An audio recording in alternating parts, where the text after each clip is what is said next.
Hello guys, welcome to my channel. তো সেদিন ছিল লক্ষ্মী পূজার, ঘরে যেহেতু পুজো করবো সেই কারণে আর কি শাড়ি টাড়ি পরে রেডি হয়েছি।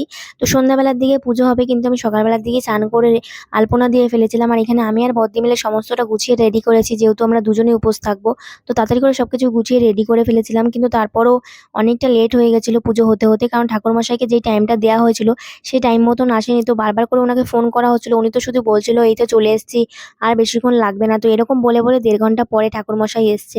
লক্ষ্মী পুজো যেহেতু প্রত্যেকের ঘরে ঘরেই হয়, ওই জন্যই আর কি লক্ষ্মী পুজোর দিনকে ঠাকুরমশাইদের টাইম মতন পাওয়া যায় না, এত আর কি দাম থাকে। তো যাই হোক, 1.5 ঘন্টা পরে ঠাকুরমশাই এসছে।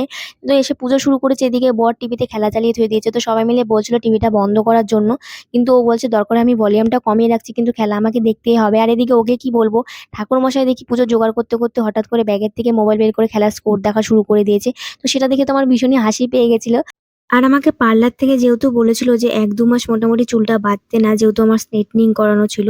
তো আমার সেটাই মাথায় ছিল, আমার একটুও খেয়াল ছিল না যে পুজোর সময় আর কি চুলটা বেঁধে রাখতে হয়, ছাড়া রাখতে নেই। তো আমি ভিডিওটা এডিট করব যখন, মানে পরে ভিডিওটা চেক করার সময় আর কি আমার মাথায় এসছে যে আমার চুলটা ছাড়া রয়েছে। তো যদি আমার সেটা মনে থাকতো ওই টাইমটায়, তাহলে আমি মানে পার্লার থেকে যেটাই বলুক না কেন মানে চুলটা বেঁধে রাখতাম।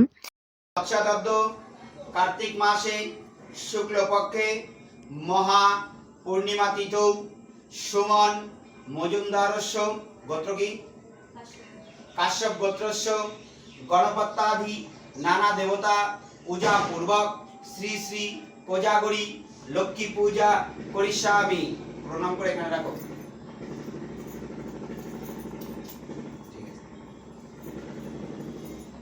জোগাড় দাও। এই যে গান হচ্ছে ওম গান নামে গান চায় আমার এই গান হচ্ছে শিবানী পঞ্চদেবতা হরি পরিপূর্ণ ওম নরিকায় ওম শান্তি দিব্যৈ ওম নারায়ণী নমঃ। তো পুজোটা কমপ্লিট হয়ে যাওয়ার পর সবাইকে প্রসাদ দিয়ে নিজে একটু প্রসাদ খেয়ে চলে গেছিলাম মার কাছে, মাকে প্রসাদ দেওয়ার জন্য। মার কাছে কিছুক্ষণ বসে থাকার পর তারপর আমরা চলে গেছিলাম একটা মেলাতে ঘুরতে। তো প্রত্যেক বছর লক্ষ্মী পুজোতে ওই মেলাটা হয়, আগের বছর আমরা ওই মেলাটায় ঘুরতে গেছিলাম, কিন্তু এবছর গিয়ে বেশিক্ষণ থাকিনি, যেহেতু অনেক রাত হয়ে গেছিল। সকাল থেকে উপোস থাকার কারণে শরীরটা ভালো লাগছিল না। তো বাড়ি থেকে খেয়ে গেছিলাম প্রসাদ। আর লক্ষ্মী পুজোর দিন যেহেতু সব মিষ্টি মিষ্টি খাবার, নাড়ুমো এগুলো কি আমার খেতে ইচ্ছে হচ্ছিল, ঝাল ঝাল কিছু।